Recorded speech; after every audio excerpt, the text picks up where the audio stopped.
আখের মধ্যে আমার আল্লাহ পাক ইরশাদ করেছেন, এই আরবের মানুষ, ইন কুনতুম ফি রাইবিন মিম্মা নাযালনা আলা আবদিনা ফাতু বিসূরাতিন মিন মিথলিহি।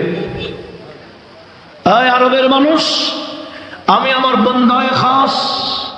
আমার এই বিশেষ বান্দা যাকে আমি হাবিব বানিয়েছি, আমার হাবিবের উপর যদি এই কোরআন যেটা নাযিল করেছি এটার উপর তোমাদের যদি সন্দেহ হয় তাহলে ঠিক আছে। এটা যদি কোরআন এটা মানুষের বানানো মনে হয়, আমার বন্ধু নিজে বানিয়ে বানিয়ে লিখেছে এরকম তোমাদের যদি ধারণা হয়, তা আমি আল্লাহ তোমাদেরকে চ্যালেঞ্জ দিলাম, ফাতু বিসূরাতিন মিন মিথলিহি, কোরআনের মতো, কোরআনের যে সূরাগুলো আছে এইরকম একটা সূরা তোমরা বানায় আনতে